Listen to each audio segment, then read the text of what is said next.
Hello and welcome. Happy Monday morning. This is the Fantasy Life Show, and I'm your host, Ian Hartitz. It's a great day to talk all things RBs, catch us on some news, and just talk some freaking ball on this lovely July morning. But of course, joining me as always, Fantasy Life Director of Analytics and all-around baller, if I do say so myself, Dwain the Rock McFarland. What's up, Dwain? What's up, Ian? Look, man, coming off of a great weekend. Gonna get to see you again this week. We've got some stuff in the works for folks. Dwain and Ian together live with Friedman, other folks. So yeah, man, really looking forward to it. And obviously, we've got news from the weekend to jump into. Let's jump right into it. The news. All right, guys, long weekend. I'll be honest, Dwain, going through, love following 32 beat writers, Coach Speak, a ton of other, accounts and stuff. There was a ton of smaller news items that I'll get to kind of in the quick rundown in terms of just, oh my gosh, this changes the entire trajectory of my fantasy league news.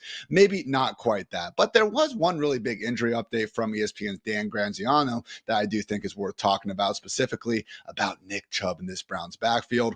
Per Dan, Nick Chubb with his knee will play, quote unquote, at some point this season. In the meantime, Jerome Ford's going to remain the lead running back, Pierre Strong the backup, and Deontay Foreman assuming that Kareem Hunt role as the short yardage back. So, Dwain, not all that surprising. I don't think we all assume that Nick Chubb would 100% be back, but I'm not going to lie. At some point, not exactly the strongest verbiage I maybe wanted to hear for Chubb's comeback season. Yeah, but it's really what we've kind of expected all along. I think people started getting overly excited, right, when they saw, Nick Chubb squatting 7,000 pounds and doing things like that, which is still amazing with where his knee is at today. So it tells you that Nick Chubb is a supreme athlete. He's very serious about getting back. It's pretty typical for, these teams to want to be conservative with the approach. I had actually bumped him up a little bit. So to start the season, I only had him playing 8 games. That's back when I first did my projections in like April, late April.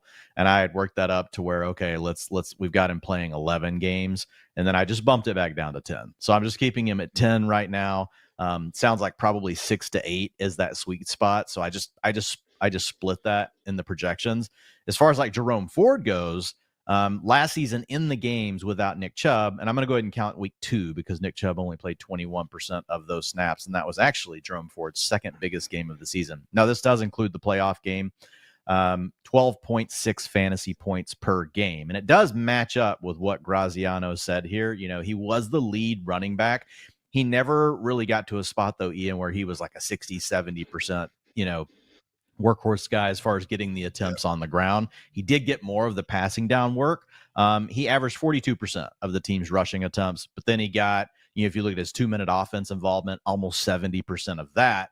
And then last year, it was Kareem Hunt, who you heard Graziano talk about as being the guy for that we would translate to Deontay Foreman this year. And really, Kareem Hunt, I mean, it honestly hurt, a lot for Jerome Ford, because it was all those carries inside the 5-yard line. 76% of them went to Kareem Hunt. And it sounds like they want to give that role to Deontay Foreman.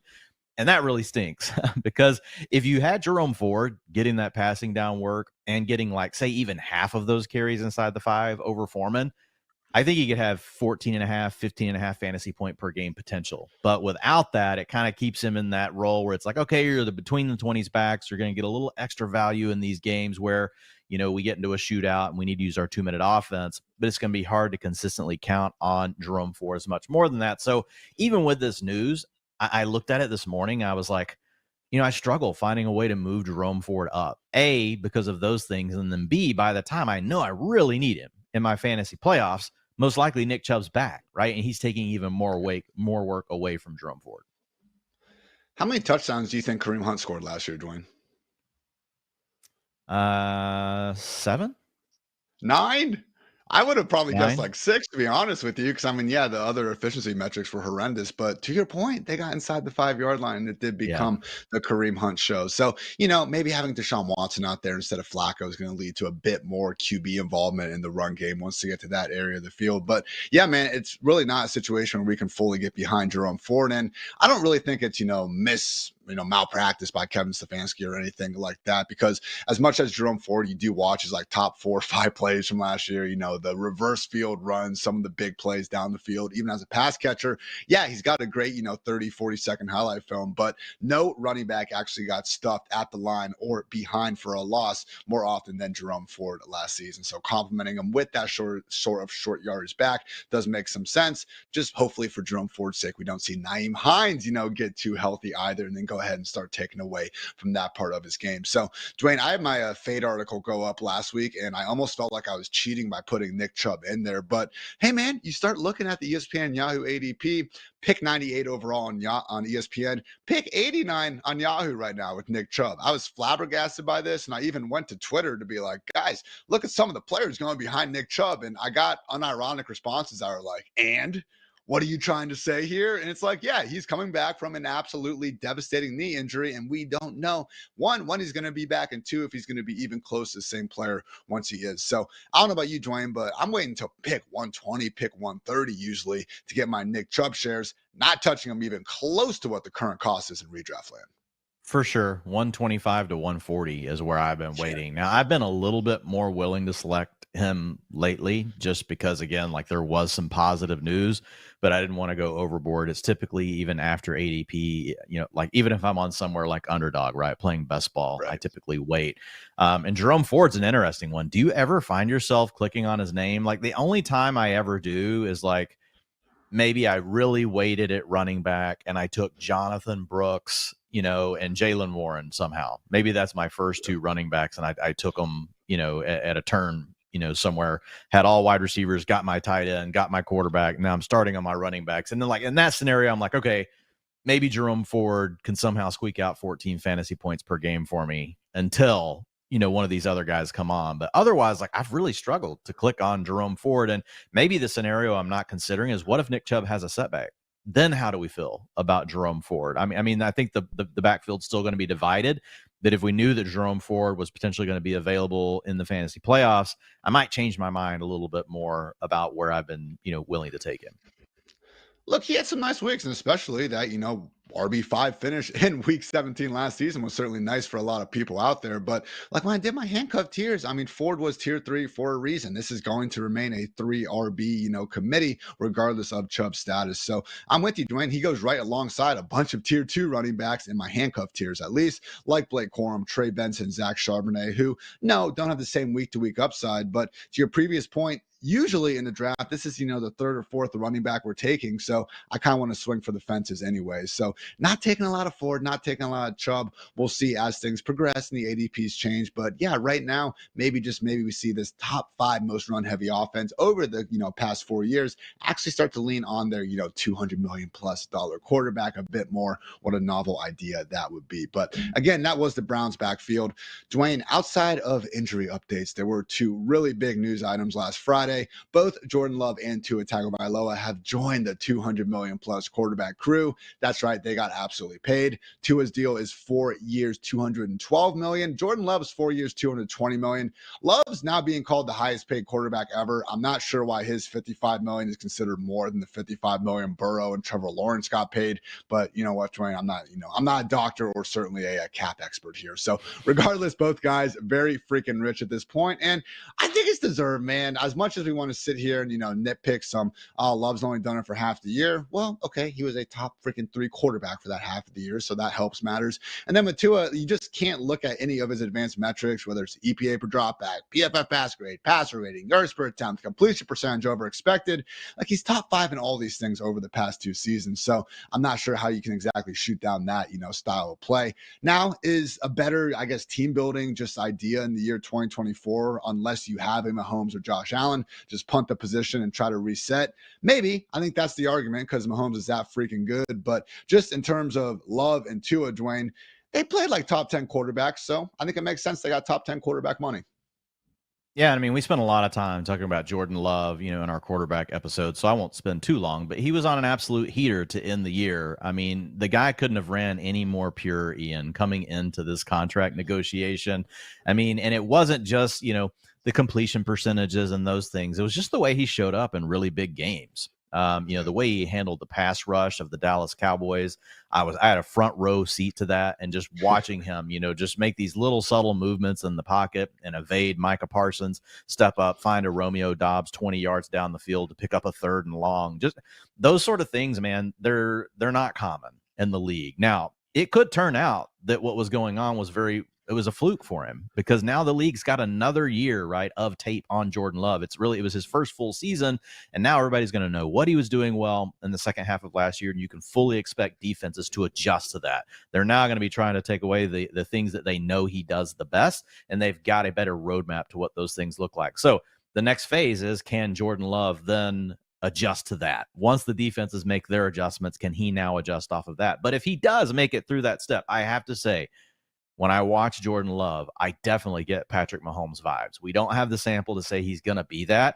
but he's just that guy that when you're sitting there watching it, especially live, man, it was so soul crushing. Like, you're like, this guy's like unstoppable. Like there was nothing the Dallas Cowboys defense could do in that game. So I get it. You got to put your chips down somewhere. And after what he did for the second half of the year, I don't see how Green Bay really had another choice, to be honest.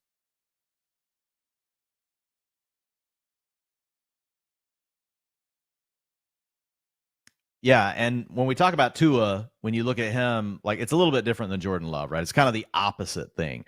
Tua has not been huge in the big games, but like, if you look at just the overall passing numbers over the last couple of seasons, like, he has been one of the best in the league. In fact, like, in yards per game, Tua right now ranks 4th. Okay, actually, yards per game, Tua ranks, yes, it's Patrick Mahomes starting off. Then we've got Tom Brady, which was only 1 year, and then CJ Stroud only 1 year. And then Tua is really second for the guys that played the last 2 years. It's Patrick Mahomes, then Tua. But when you see Tua, like I mentioned, in these big games, you do wonder, is it more scheme? Is it more to do with Mike McDaniel? Is it more to do with the fact that they've got Tyreek Hill, they've got, Jalen Waddle, they've got the running backs out of the backfield. So there's a lot of weapons there for Tua. And Mike McDaniel, he's dialing up a lot of these cheat code buttons, using motion really more than anyone else in the league, using a ton of play action, trick look plays. I mean, you name it. Mike McDaniel is the master. He is, like, if you're a coach trying to figure out how to get more out of your offense, Mike McDaniel, like, he is the guy that you're focused on. So looking at Tua, that one's a little tougher for me. Even though Jordan Love had the small sample, I still see more ceiling there. But hey, having said all that, like, the Mike McDaniel Tua marriage has been really good, except towards the end of the year when they have to go play in the cold weather. So that's obviously the next big step that the Dolphins have to take. Yeah, I mean, it is one of these things where if we want to bring up the wins, losses, and the playoff success with any of these guys, guess what? Unless your name is Patrick Mahomes in recent years, we're not going to be able to go through a lot of it and, end up with a great conversation there. So, again, you mentioned just the Mike McDaniel impact, and I've referenced this before, but Stephen Patton did a really good just kind of play caller rankings article looking at, just some of the efficiency that he was able to find. And at least for last year, Dwayne, number 1, Mike McDaniel, number 2, Matt LaFleur. So certainly 2 of the brightest minds with 2 pretty darn good young quarterbacks with, guess what? Some absolutely loaded skill position players as well. So got paid. Good for those guys. We will see if they can back up those contracts. Lord knows the world's going to let them hear about it. If not, final note, Dwayne, a little bit of coach speak here, but I do think it's relevant, particularly considering how much we've been talking about this facet of offenses recently. But the Titans are actually going to be using a lot more pre-snap motion per new head coach Brian Callahan. His specific quote, courtesy of the fine folks at Coach Speak, fantastic Twitter account to follow. We're going to move our formation. We're going to move our players all over the place. Pre-snap motion is a big part of what we do and how we manipulate the defense. And so that's definitely going to be part of what you see come Sunday. So, Dwayne, I guess the 2 questions here are, 1, okay, good. Like, that's awesome. But if this is true, then why didn't Brian Callahan do that more often in Cincy? Maybe more of a Zach Taylor thing. And I guess the other part would just be, how important is pre-snap motion to, I guess, NFL offenses? Because at a minimum, the best teams sure seem to be doing it. Only squads to clear 70% last year: Dolphins, 49ers, Rams, and Lions. So good company there, at least. Yeah, and the key is motion at the snap. Like, pre-snap motion itself, yes, it lets your quarterback know most of the time, are they in man or are they in zone coverage, unless the defense is doing something sneaky to change things. But that's been around for forever, and it's not really a huge edge in fantasy. What the edge comes from is that motion at the snap. Think of the Miami Dolphins when you see Tyreek Hill running full speed across the formation right as they snap it, and you're already having to cover the cheetah, and now the cheetah's already running at full speed whenever the snap takes place. And then they're using that and blending that in with other route concepts and different things that immediately are getting him open, right? It's just creating space for the best player on their team. So that's number one. When you look at motion, Ian, and you look at it whenever it is at the snap, it's a 55% boost to PPR points per route run. It's a 10% boost on a per target basis. And whenever you look at the Bengals, to your point, over the last 3 years, they've not done it. They've been among the league's worst. So Brian Callahan is his own man. Like, he's been under Zach Taylor. So there's always a chance, like, when these guys move, we can't just pretend or assume, I should say, that they're going to do exactly what they had done under the other head coach, because that may have been dictated by Zach Taylor. Things can also be dictated by the quarterback. What is the quarterback most comfortable with? What do they want to do? But the Bengals offense has been very traditional. When I say traditional, compared to like 15 years ago, like, they want to come out and spread the field out really wide. They don't use enough tight splits. They don't really use a lot of motion. They don't use a lot of play action. They don't use a lot of trick play looks. They don't really do anything that's a cheat code. They just have Joe Burrow and really good receivers. So that's not going to work in Tennessee. You're going to have to be able to come up with some other things. So I'm really interested to follow this and see what ultimately develops here. But the one other thing that I will mention, it's not just about using motion, Ian. It's about who you get in motion. So if we look over the last several years, with the Bengals and who they've actually put into motion, remember, Miami, who is it? It's Tyreek Hill. It's Jalen Waddle. 49ers, who are they putting in motion? Deebo Samuel, Brandon Ayuk, Christian. Well, we can't use the 49ers because everyone on the team is great. So it doesn't matter who they move. It's good for everyone. But when we look at the Bengals and what they were doing, it's not the same thing. Mitchell Wilcox was their leading motion player at the snap over the last 3 years. Next, CJ Uzoma. Next, Drew Sample. Next, Tyler Boyd. Oh, where did Ja'Marr Chase rank? 6%. 6%. We're talking about Keenan Allen last year was in motion 25% of the time at the snap. Ja'Marr Chase is only getting to do it 6%. So these two things are not created equal. It's about who you're putting in motion at the snap. And again, has to be at the snap. Just, before the snap, we shifted or we used a motion. Those things help your quarterback, but they're not as advantageous whenever we talk about turning that into production on the field. Hopefully when Brian Callahan talked about Calvin Ridley getting a similar role as Ja'Marr Chase, they upped that motion while keeping the same sort of targets. Certainly going to be his path to meeting that wide receiver ADP he is currently at. So those were the three main big news items. But yeah, guys, certainly a lot of other tidbits. So over these next 2 minutes, I'm going to run through most of those. Lamar Jackson's immune system continuing the battle, but he is back and practicing again. Man, my man's gets sick a lot, but so far so good at least. Russell Wilson participation has increased as he continues to come back from the calf injury. Kyle Shanahan said rookie first-round wide receiver Ricky Pearsall actually has a chance to return to practice today, Monday. So it's a good reminder, guys. Yes, Pearsall, Kendre Miller. We want to be cognizant that they're banged up. Doesn't mean they're never going to play football again, though. Bengals tight end Eric All Jr., who Dwain and I drafted last Friday in the very last round of our DraftKings draft. He has passed his physical and cleared the practice after recovering from his torn ACL. Antonio Gibson is back in uniform and practicing. Yay for my bank account. Giants rookie tight end Theo Johnson also passed his physical and was activated off the PUP. Deshaun Watson throwing and seemingly full go at practice, obviously coming back from that shoulder injury. Jawan Johnson catching passes from a jug machine, not wearing a boot. Another guy that you can now find at the very end of drafts because you get a preseason injury. Apparently you don't matter very much anymore, according to a lot of people. Jets backup Xavier Gibson will be out a couple weeks. And as Adam Schefter said, guys, keep an eye on this Ja'Marr Chase situation. He is at camp, but he has not practiced now for 4 consecutive days. Quick depth chart updates. Jalen Naylor, the favorite for wide receiver 3 duties in Minnesota. Brandon Powell truthers, excuse me. I apologize. Greg Dortch got a handoff, the running back, y'all. Sounds like Andre Acevas, a.k.a. Yoshi, and Jermaine Burton are poised to rotate as the Cincy wide receiver 3. DeMarcus Robinson locked in as the wide receiver 3 in Los Angeles per Jordan Rodriguez. Javon Baker, primarily repping with the 3rd and 4th stringers, but did make a slew of nice catches on Sunday. Rondale Moore still running with the backups. F my life. Colts not naming A.D. Mitchell an immediate starter because Alec Pierce has played a bunch of good football for them, which is hilarious to say out loud. Will Shipley getting some first-team reps, but still kind of rotating with Kenneth Gainwell. Brian Thomas Jr. could be behind Christian Kirk, Evan Ingram, and Gabe Davis in T-Law's pecking order, per Jaguars beat reporter John Shipley. Patrick Mahomes giving Hollywood Brown all sorts of praise and targeting him more than anyone else. Deneric Prince continuing to be the second running back out there for the Chiefs. And finally, Jets head coach Robert Saleh on Malachi Corley's route running. It's getting there. He's still got a long way to go. So that's the news, everyone. But now a quick word on Fantasy Life Plus.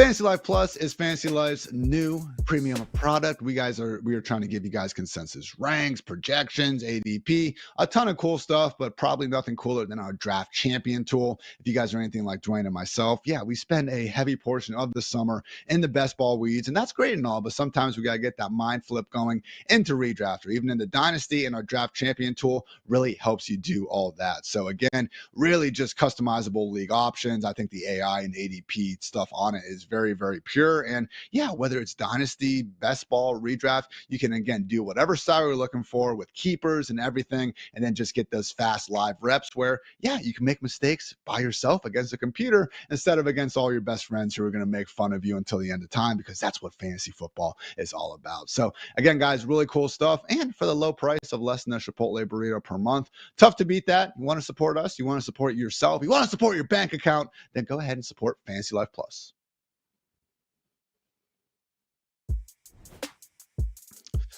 All right, Dwain, today's topic, this is running back week after all, but to start things off, I want to talk through the biggest questions facing the running back position ahead of 2024. So went ahead and just got, 6 or 7 different things we're going to talk through. And again, throughout this whole week, though, going to be a lot of good running back goodness. So make sure you guys continue to tune in Monday through Friday, 9 a.m. Eastern, or, listen after. It is a free country after all. But kicking things off, Dwain, look, we've talked about it. Christian McCaffrey, he's your RB1. He's my RB1.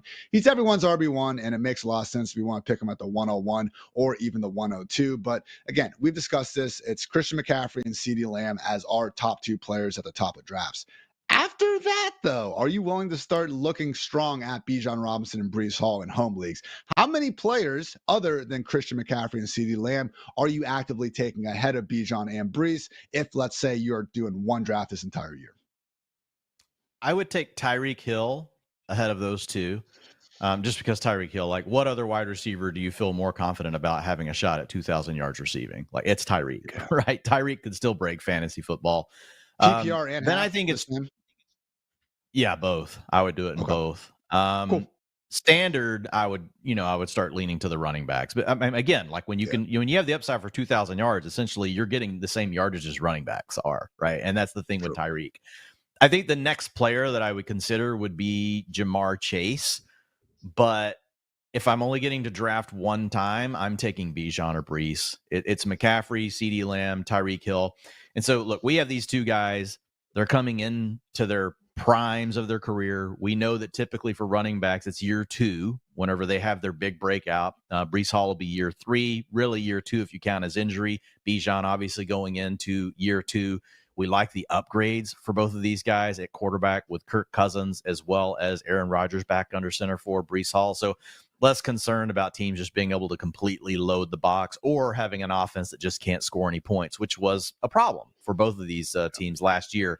So with those things handled, I mean, you got two guys, Ian, that they can do it on the ground. They can do it through the air. They have the ability to be out there all the time, and they're both explosive. Like they check all the boxes. Essentially, they check the same boxes as CMC, but they're younger. And my prediction is next year when we're drafting, it'll be one of these two guys that's the top pick in fantasy land. I can't say for sure which one it's going to be because I love both of them. There's a chance it's 1 and 2, Bijan Robinson and Breece Hall next season. So to be able to get them really in the middle of round 1 on most sites, like ESPN and Yahoo, a lot of the places you guys are going to be playing, I'm all in with Bijan and Breece Hall. And I guess like what you just said there at the end would be my only pushback for why aren't we even more all in and taking these guys 3rd and 4th overall? Because again, we've talked about it with CeeDee in terms of his age, his own talent ability, his quarterback performance, the scoring upside of the offense he's in. Like he has the most pure profile of any top wide receiver out there. It's why everyone pretty much consensusly is fine taking CeeDee ahead of fellow baller wide receivers like Tyreek, Ja'Marr Chase, Justin Jefferson, and Amon-Ra St. Brown. They all have a bit more competition on their hands. I'm with you. I don't think there is really a red flag for Bijan or Breece Hall. I mean, unless you really just think that we're going to see Zach Robinson or, Mike LaFleur going out there and making a committee situation, but I don't think that's going to be the case. So that's my only pushback, Dwain. Like Tyreek Hill, he is 30, and I know you've done some great age cliff stuff. And Tyreek, I mean, my God, he just led the league in back-to-back years in yards per out run. We haven't seen anything on the field that, again, has just told us that there's going to be a big drop-off. But he is 30, and there is Jalen Waddle in that offense. Ja'Marr Chase, I'm not worried about him, being a lesser version of himself because he's missing a few days of training camp in July or anything like that. But it is T. Higgins out there, man. And, he's not aging, obviously, but that is a bit of competition that we got to consider. So enough with that. I mean, half PPR, 2 wide receivers. Is there a scenario where you're taking Bijan or Brees third, Dwain, or truly are we that in on Tyreek? I think it's fine if you want to. Here's the challenge. Coaches do more weird things with running backs, and we can't predict it. They don't with wide receivers. Tyreek Hill's going to be out there. Ja'Marr Chase is going to be out there, period. End of story.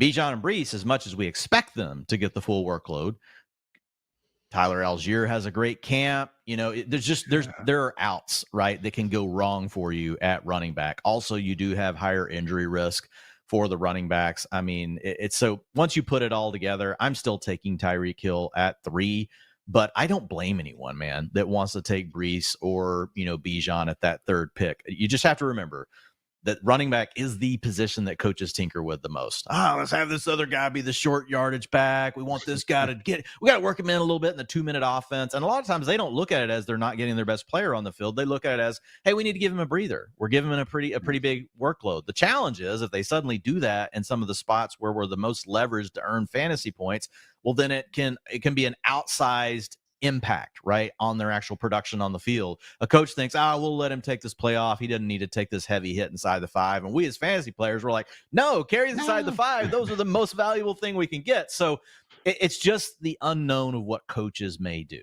And we can never assume rational coaching. As the great Sigmund Bloom has always said, we struggle to predict it. They're humans, and running back is the position where there's the most volatility from that aspect. It is indeed Tyreek going third overall on more sites than not. ESPN and Sleeper, that is indeed the case. So Brees Hall going fourth overall on several of these sites. Bijan's actually the one that is falling off just a little bit more. So I'm with you. Tyreek deserves it. Probably Chase, and then we're taking the 2 running backs. So they should both be gone inside the top 6 picks, and accordingly, you're feeling pretty good. And from there, going with more of a hero RB mindset, I'm sure, the rest of your draft. So got that out of the way at the top. So Dwain, after that, though, again, round 2, even the early parts of round 3, we got some different options, man. Saquon Barkley, Jonathan Taylor, even Jahmyr Gibbs. Sometimes they might sneak into the back half of round 1, but again, more often than not, these guys are looking like picks between, 13th and 24th overall. So out of those 3, consensusly, kind of the RBs 4 through 6 on the board right now, Saquon Barkley, Jonathan Taylor, and Jahmyr Gibbs. Who scares you the most? And accordingly, who have you kind of been drafting the least out of this group? Yeah, the guy that scares me the most is Saquon Barkley. He is, he's getting up there in age. He's up there in touches. He's not at the cliff, but he's in the window where a cliff could happen at any moment. And then I look at the offense he's on. I really love the Eagles. I love the offensive line, even with Kelsey gone. But I don't think the Eagles, just because Kelsey's gone, are going to suddenly stink at the tush push. I mean, half of the tush push was also Jalen Hurts, who's built like a damn fire hydrant, man. Like, you're not, if you look at this guy's lower body, like, and the strength that he has and the push that he has, it's still going to be really hard to stop this inside the 10. And if we think that a team can stop, the tush push, like, really, okay, what makes it better to now turn around and hand it off to a running back? Like, it's been so successful. I think they're going to have to be forced out of it. And so, with that, I worry about Barkley's carries inside the 5-yard line. Again, those high leverage touches. Then the second part is a big part of Saquon's profile to this point in his career, Ian, has been his ability in the passing game. And he's not been an elite receiver. He's been a good one, but he gets peppered with extra targets because he's typically played on teams where they don't have a good wide receiver 1. Hell, half the time they haven't even had somebody that's worthy of being a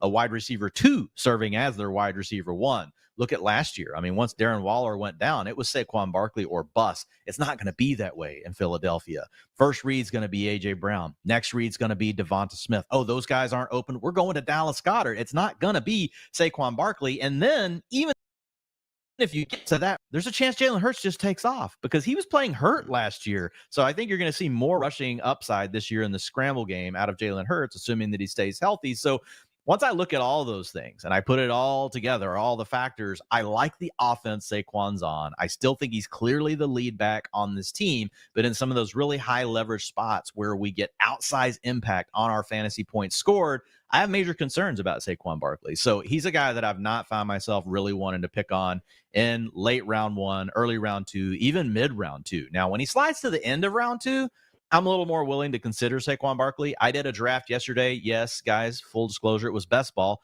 I passed him in round 2. He fell back to me in round 3. And then I was like, yes, because honestly, that's where I think he should go. He should be going closer to Kyron Williams, should be going closer to Derrick Henry. Hell, he should be going closer to Travis Etienne.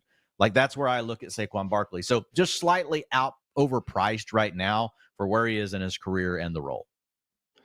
PFF's reigning number 1 ranked offensive line. Like, the holes are going to be wider for the guy. I get it. It would be a shock if we don't see the yards per carry improve. But yeah, man, all those potential issues with the goal line and just with the lack of receptions, they've impacted all the other Eagles running backs we've seen over these past 2 seasons. And accordingly, it's why they're just 28th in expected RB PPR points per game over these past 2 years, despite having the 4th ranked scoring offense during that time. So the Ravens are 27th in opportunity and 8th in scoring. We see the Seahawks, the Bears, even the Jaguars, same sort of thing. Really good real life offense. Just don't get the same level of opportunity when you do have a quarterback willing to score at the goal line and then again call their own number when the play breaks down instead of checking it down. So tough to be too low on him, Dwain. And I guess my only other question here, because a lot of those concerns do also apply to Jonathan Taylor. And we both looked at the numbers, last 10, 12 years, running backs and offenses with ththese mobile quarterbacks don't perform all that great. But let's face it, man, when we do go through our quarterbacks with 100-plus rush attempts, it's like 23, 24, maybe it's 27 total, instances since 2010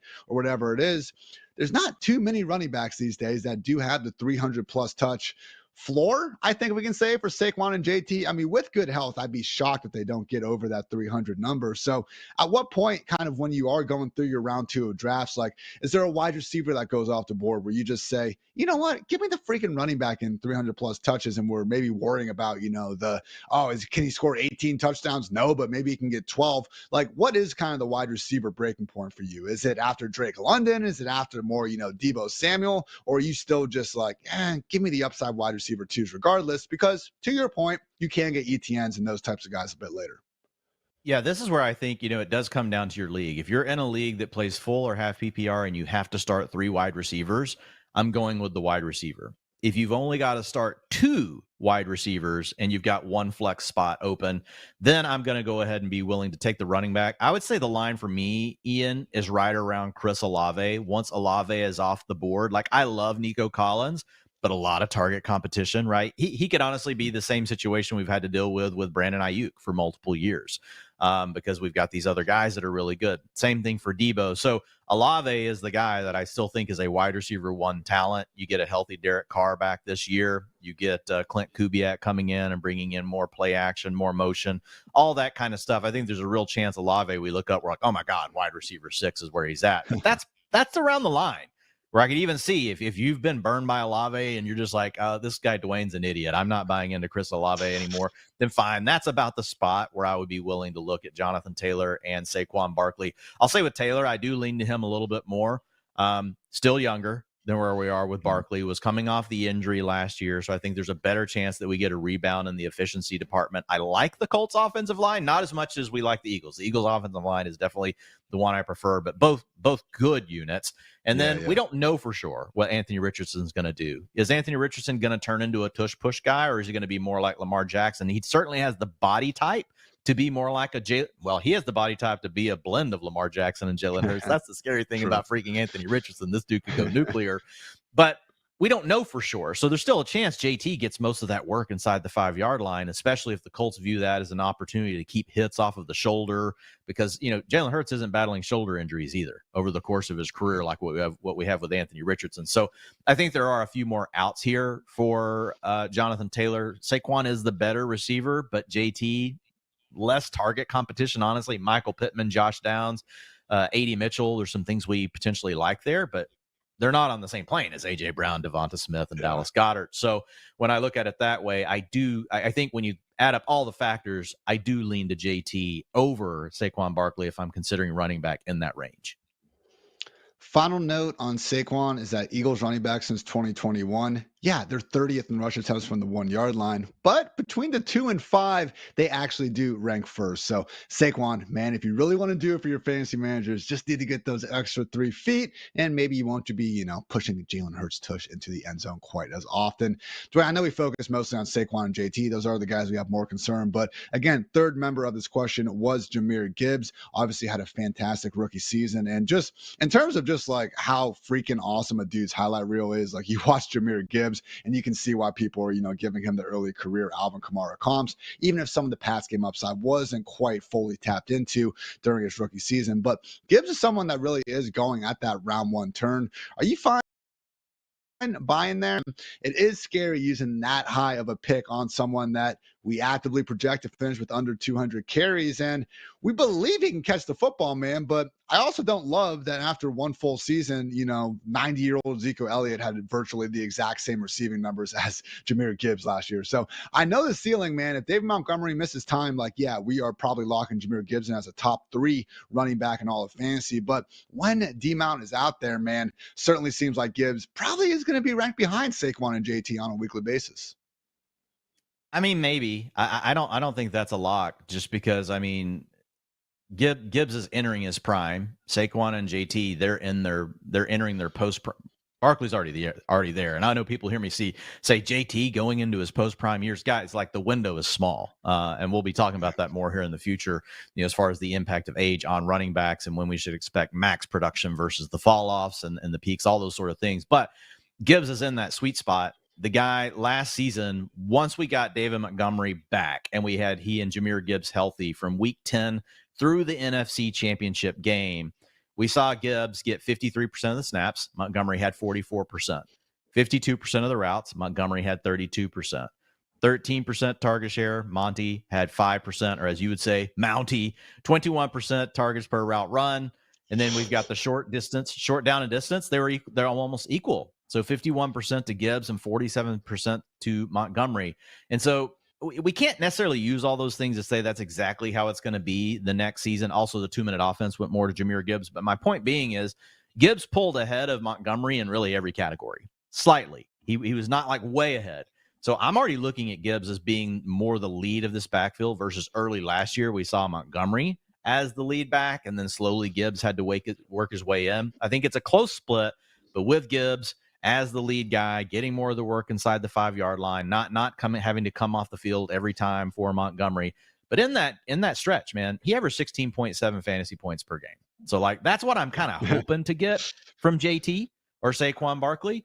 And to your point, if something happens to Montgomery, we're getting 22, 23 points a game out of this guy. Yeah. It's just going to happen. We don't have to worry about Jared Goff stealing these carries inside the 5-yard line like we do with Jalen Hurts. So I know it sounds weird because we can project more volume for the other two guys, and this could go wrong, but Gibbs is the guy that I don't worry about. And he goes the earliest of them all, and that's what's funny about it. But looking at the archetypes and the history of players like this, they're just guys you generally want to be in on. You don't want to let fear scare them off you. He's one of my favorite picks at the 1-2 turn. No, man, it really did take me looking at those second half splits that you mentioned to really come to that same conclusion. Weeks 10, the NFC Championship. Yeah, it was only Gibbs 53% and Montgomery 44% in terms of the snaps. We had D-Mount actually getting more total rush attempts out there, obviously working his way in the goal line. But Dwain said it, that 16.7 PPR points per game number. That's good for the RB7 mark across the entire season. Meanwhile, Montgomery would have been the RB20 with his 13.6 number during that same stretch between weeks 10 and the NFC Championship. Guys, I think the answer to which Lions running back to draft at cost is yes. Keep doing it. Look at the last 3 years. It keeps on working. Why are we going to get off in 2024? We are not. That's the answer right there. So good stuff there. Dwain, now, as again, we just kind of keep moving along the ADP, just pipeline with these running backs. We start getting to that round 3-4 range. And, again, a bit different from what we're seeing in some of the best ball streets. So in terms of redraft land, guys like Joe Mixon, James Cook, Alvin Kamara, Rachaad White, and Josh Jacobs, they're going to cost you, again, usually that top 48 pick to get. So out of these, running backs here, which one is your favorite? Again, Mixon, Cook, Kamara, White, or Jacobs? Man, I'll be honest. In rounds 3 and 4, I don't want to draft any of these guys. Like where I'm used to Not getting to great. take them is in more of a best ball format. Now, those are 3 starting wide receivers, half PPR or full PPR, depending on the site that you're playing on. But still, even though that's part of what's pushing those wide receivers up, like just in this range of drafts, there are too many wide receivers that are entering their prime versus these guys are really on the other, not all of these guys, but most of these guys. James Cook's not, but Joe Mixon, Alvin Kamara, Rashad, and not Rashad White, but Josh Jacobs, those guys are on the other side of their prime. They've got a lot of question marks. But if you're forcing me, you're making me pick one of these guys, I'm I do forcing you, feel Dwayne. like, yeah, I feel like the one that I don't love any of them, so I'm going to take the one that I think is in the best situation with the least competition, and I think that's Joe Mixon. I think Joe Mixon has the least competition. I like his offense the most. We've been hearing some nice things about Dameon Pierce out of training camp. So I think he's probably the clear handcuff in this situation. But I'll honestly be floored if Joe Mixon doesn't get 60% of the snaps in this offense. I think the ceiling is 70%. So I've got him projected right in the middle of that, around 65%. I think he's going to get almost all the work inside the 5-yard line. I think that he's someone that's shown that can be effective in the passing game. I don't think he's going to get a ton of targets because they've got all these other weapons to throw to. And CJ Stroud has shown you he's one of these guys that will buy a little time and try to hit the player down the field versus wanting to check it down unless you really just, force him to with something that's everything's wide open underneath. So, yeah, Joe Mixon is the guy. Efficiency's been terrible. He is getting older, but I do want to mention this, and we've talked about this a little bit before. But great efficiency running backs quite often don't ever equal more touches from coaches, and vice versa. Guys that have fallen off and their efficiency, the things we look at, missed tackles forced, yards after contact, those things look like they're deteriorating. And then the next year, guess what? The running backs get the same amount of carries. Why? Because there's more to it than what's on our spreadsheets and what we care about. Sure, all things equal, I want a guy that's going to be in a good offense, getting all the carries, that's also efficient. That's Christian McCaffrey. That's Bijan Robinson. That's Breece Hall. But that's why they go in round 1. These guys that are in this range, I just have to say, coaches and the way they think about these guys is different than the way that we do. And I think that we've seen with Joe Mixon, coaching staffs, they trust him in all these different situations. So I would lean to Mixon if I had to choose.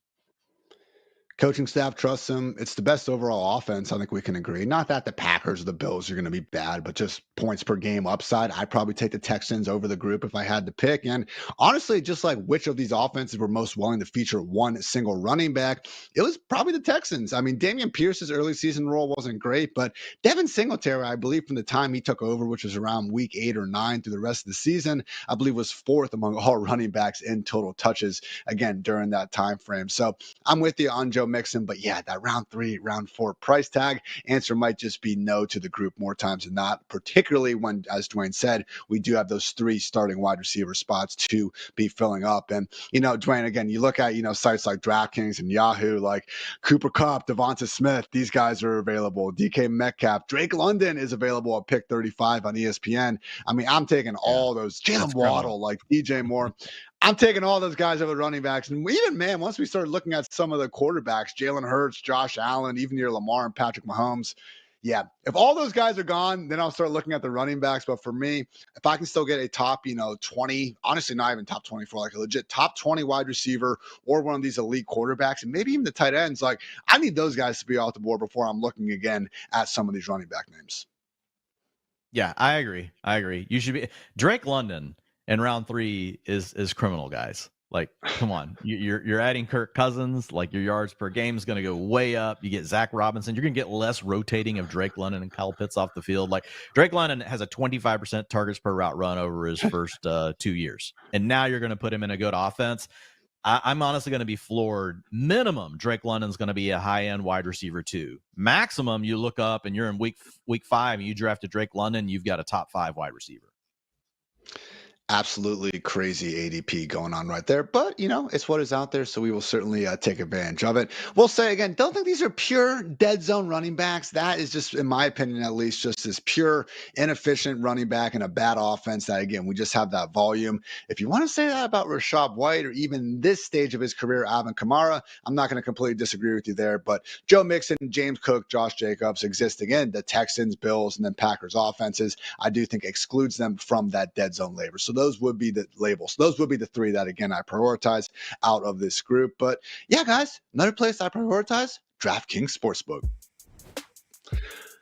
Whether you've been watching your favorite team from the screen at home or the ballpark in the stands, there's an even better way to get in on the action. Check out our partners at DraftKings Sportsbook. New customers who bet just $5 will instantly get $150 back in bonus bets. All you got to do is download the DraftKings Sportsbook app now and use our promo code FantasyLife. Remember, the crown is yours. All right, Dwain, a couple more to get through, and starting off with a player who, it's one of these things where every year I feel just especially confident in fading a couple guys, and I kind of got a big mouth sometimes, so I end up kind of backing myself, digging these holes for myself that hopefully I get out of. Sometimes we don't, and then guess who looks stupid at the end of it? This guy. But new year, new me, and I am fading the absolute shit out of Jahmyr White right now. So the way I see it, man, we have a running back who wasn't particularly good over his first 2 years. Like, yeah, okay, 4-week stretch at the end of last year, he was fine. But even then, not exactly seeing RB1 level efficiency metrics. An offense that, sorry, Raiders fans, we fully expect to be among a bottom 10, if not bottom 5 group in the league, led by the worst quarterback room or one of the worst in the entire league. Good enough offensive line, but man, Jahmyr White never got the draft capital. It's a situation where I wouldn't be surprised at all if guys like Alexander Madison, Amir Abdullah, and Dylan Labe turn it into a committee of sorts. Now, yeah, as I say those names out loud, I fully understand they aren't the most enticing, competition in the world. But again, if the Raiders love Jahmyr White so much, why did this dude have like 15 career touches until the final 4 weeks of last season? I guess Josh Jacobs was there, but he wasn't exactly good. So Jahmyr White, Dwain, just someone where, again, don't hate the player, hate the ADP.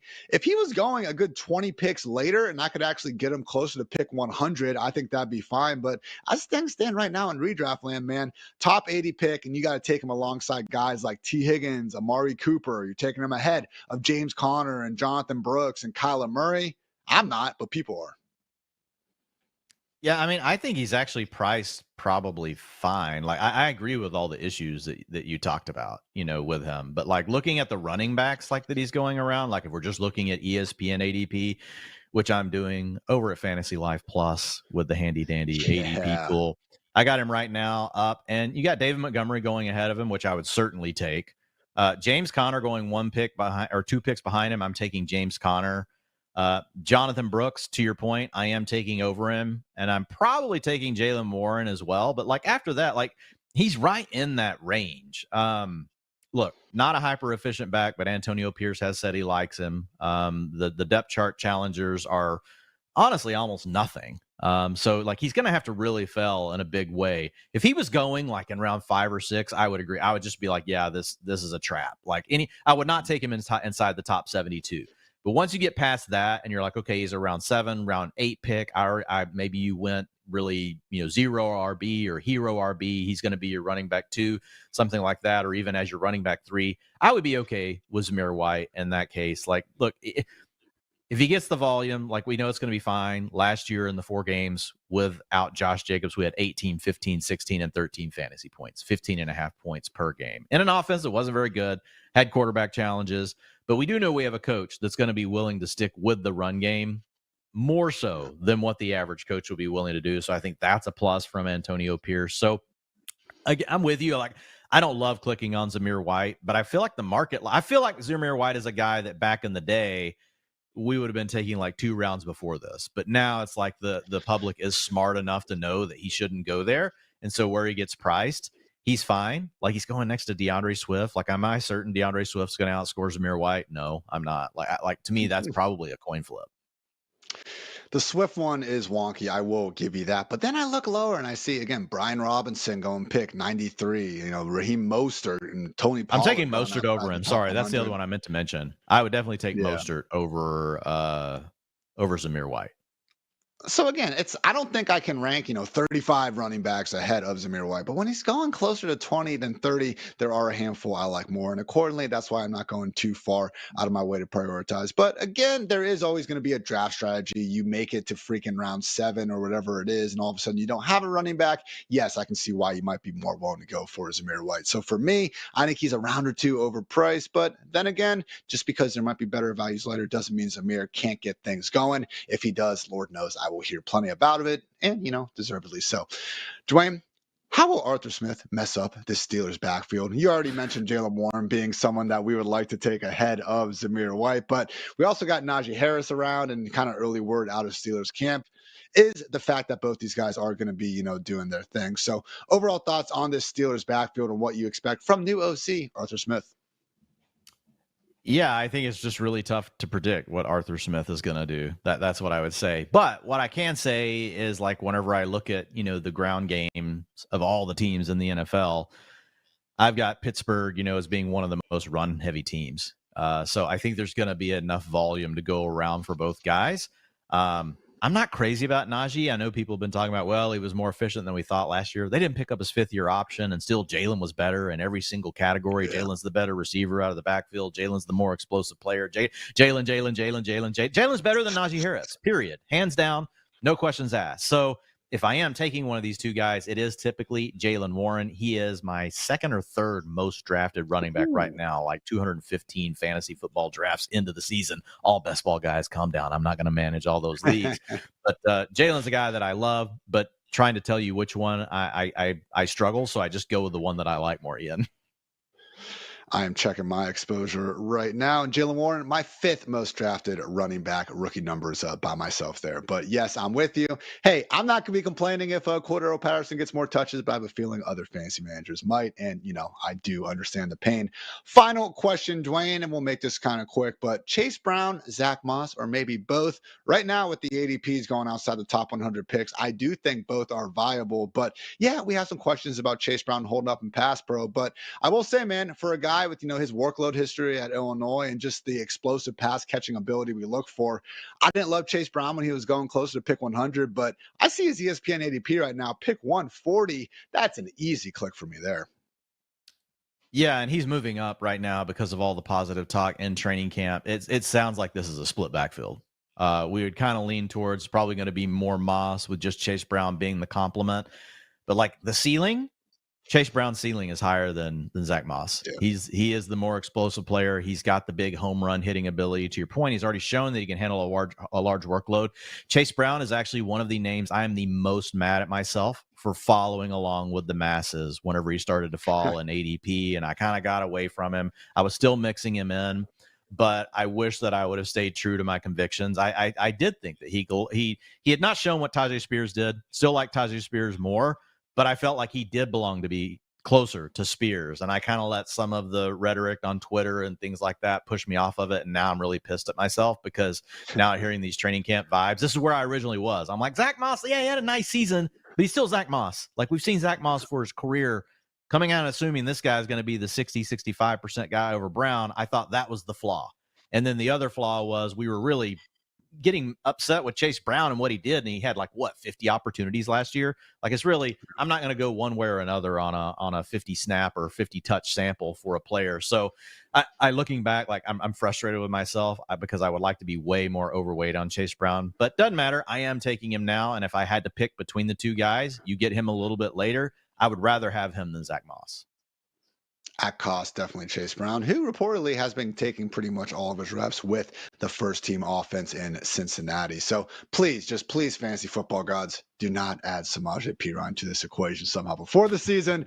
We can live with 2 running back committees in the year 2024, but 3 or more guys, that is when it gets complicated. But yeah, that's going to conclude our first episode of the Fantasy Life show in running back week. Make sure you guys stay along all week long. On Tuesday, I'm going to be here with Peter Overset talking running back superlatives. We got mock draft Wednesday, tiers on Thursday with Dwain, and maybe a special guest on Friday. So appreciate you guys tuning in. For Dwain, for producer Matt, I'm Ian. This has been the Fantasy Life show, and until next time, take care, everybody.